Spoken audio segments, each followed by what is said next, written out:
दुल्हन बनी ताजवर आंखें बंद किए बग्घी की सीट पर पुश्त से टेक लगाए बैठे बैठे सो गई थी।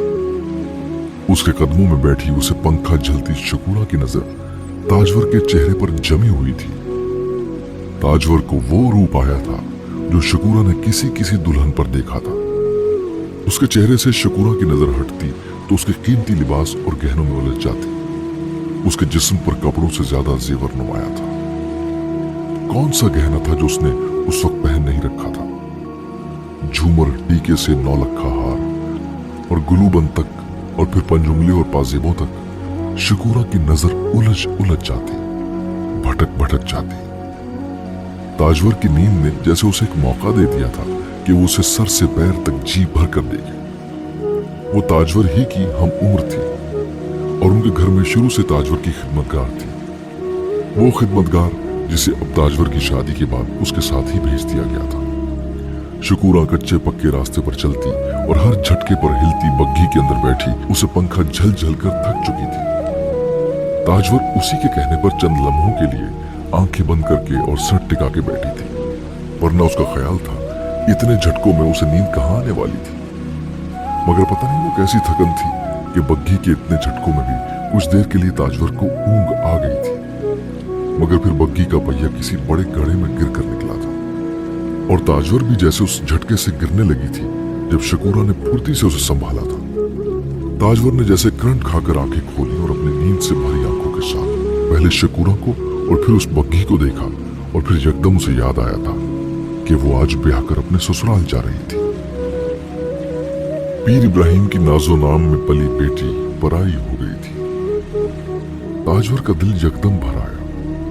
वो रुखसती के वक्त भी रोई थी और फूट फूट के रोई थी। हालांकि चौधरी करामत पीर इब्राहिम का पुराना दोस्त था, फिर भी ताजवर परदेस जा रही थी। ना ताजवर बीबी, अब न रोना।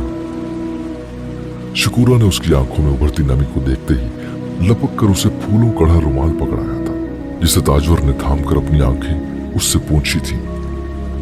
अभी कितना रास्ता बाकी है? उसने शकूरा से यूं पूछा जैसे वो बग्घी वो चला रही थी।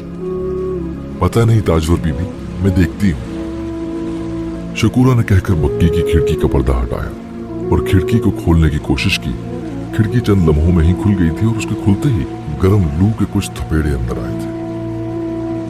वो बग्घी सूखे खेतों के बीचों बीच चिलचिलाई हुई धूप में एक कच्चे रास्ते पर एक दूसरी बग्घी के पीछे दौड़ रही थी, जिसमें चौधरी शुजा और चौधरी करामत बैठे हुए थे और ताजवर की बग्घी के पीछे वो 50 टांगे दौड़े चले आ रहे थे जो उसकी बारात लेने गए थे। हाय मेरे रब्बा, इतना सूखा! झोंक जीवन में तो पता नहीं कब से बारिश नहीं हुई। शकूरा जैसे बाहर सूखे खेत देखकर हक्का बक्का रह गई थी। ताजवर ने भी खुली खिड़की से एक नजर बाहर डाली थी। पीर इब्राहिम ने उसे बताया था कि चौधरी करामत के गांव में 3 साल से बारिश नहीं हुई और चौधरी करामत ने ताजवर का रिश्ता भी इसी उम्मीद और आस पर लिया था कि पीर इब्राहिम की बेटी जिस जगह जाएगी खुशहाली लेकर आएगी। ताजवर की खुशबख्ती के कुछ ऐसे ही चर्चे थे हर तरफ। पीर इब्राहिम ने ताजवर का रिश्ता करते हुए उससे उसकी मर्जी पूछी थी और फिर उसे चौधरी शुजा को दूर से दिखा भी दिया था और ताजवर ने बड़ी खुशी से चौधरी शुजा के रिश्ते के लिए हाँ की थी। वो खूब रू था और चौधरी करामत की हवेली में चौधराइन की वफात के बाद कोई औरत नहीं थी। ताजवर ने जाकर जैसे वो जगह संभाली थी। वो तहक्कुमाना मिजाज रखती थी और अपने बाप की अकीदतमंदों की अकीदत से वाकिफ थी। वो अपने हुस्न पर नाज़ा थी और सत भराई के एजाज पर बेहद मगरूर। ताजवर ने थोड़ कभी देखी ही नहीं थी, न रंग रूप में, न इज्जत में, न प्यार में, न रिस्क में और न ही कद्र में। बाप उसे उसकी माँ की वफात के बाद अगर हाथ का छाला बनाकर रखता था तो 7 भाई उसे पलकों पर उठाए फिरते थे। ताजवर ने ना कभी सुनी ही नहीं थी और हाँ कहने की उसे आदत नहीं थी। बेटा, शौहर की इज्जत करना, उसकी पगड़ी का शिमला कभी अपने किसी काम से नीचे ना होने देना। पीर इब्राहिम ने उसे रुखसत करते हुए कहा था। वो शायद कुछ और भी कहते मगर उसके सर ने आगे बढ़कर उन्हें रोक दिया था। तुम्हारी बेटी नहीं रही, अब ये इब्राहिम हमारी बेटी हो गई है और मेरी बेटी को इतनी नसीहतें मत करो। वो बचपन के दोस्त थे, एक दूसरे से इस तरह की बातें कर लेते थे, वरना पीर इब्राहिम के सामने तो कोई सर उठाकर भी खड़ा नहीं होता था। उसको राज करवाने के लिए लेकर जा रहा हूं, हुक्म देने के लिए नहीं, हुक्म सुनने के लिए नहीं, उन्होंने कहकर बात खत्म कर दी थी।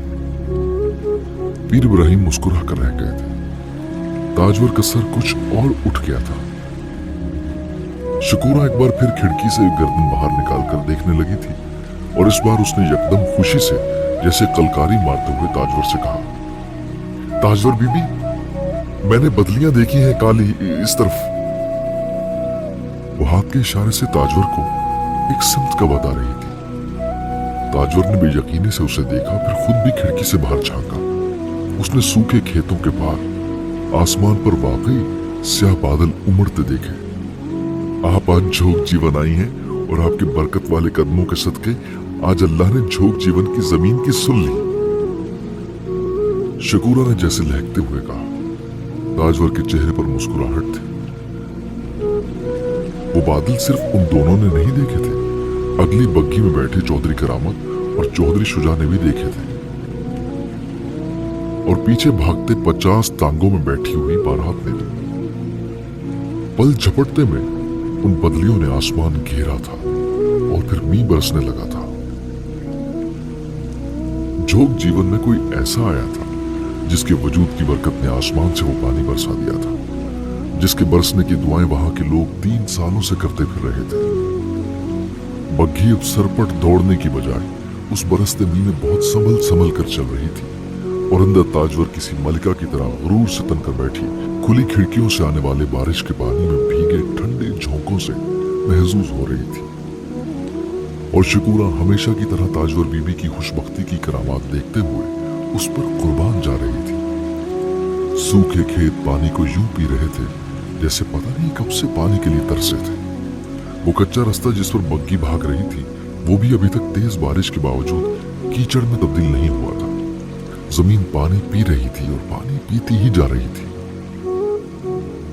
देख शुजा, पीरों की औलादों का नसीब और बरकत देखी तूने? उनके कदम जहां पड़ते हैं वीराने आबाद हो जाते हैं, बंजर जमीन फूटने लगती है। चौधरी करामत अगली बग्घी में बरसती बारिश में सफर करते हुए चौधरी शुजा से कह रहा था, बस ताजवर का कभी दिल ना दुखाना, कभी किसी चीज के लिए मना ना करना उसे।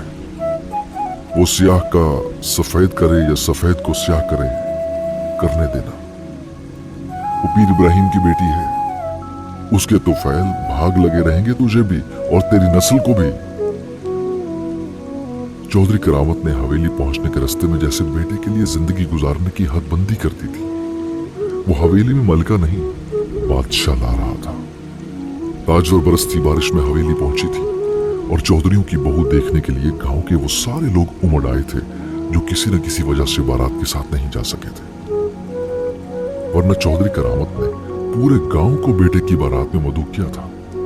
ताजवर बग्घी से चादर का घूंघट काढ़े हवेली के सहन में उतरी थी और साथ ही किसी ने उस पर छतरी तान ली थी।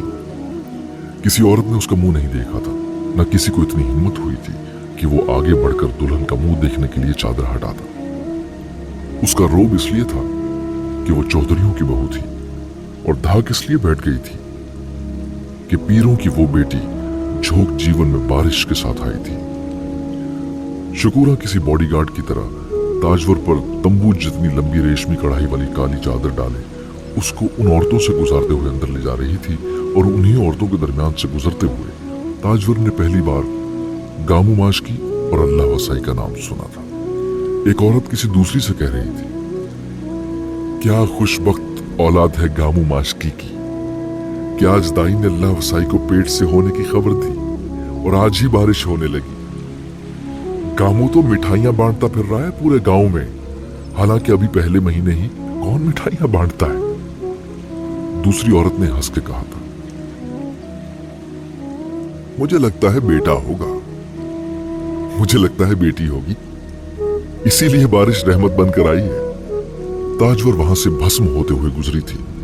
वो पूरा रास्ता अपनी बरकत और बख्त की बातें सुनती आई थी, और यहाँ किसी ने एक लम्हे में किसी और को उसके बख्त और बरकत के हम पल्ला कर दिया था, और वो भी जो भी पैदा ही नहीं हुआ था, बस माँ के पेट में आया था।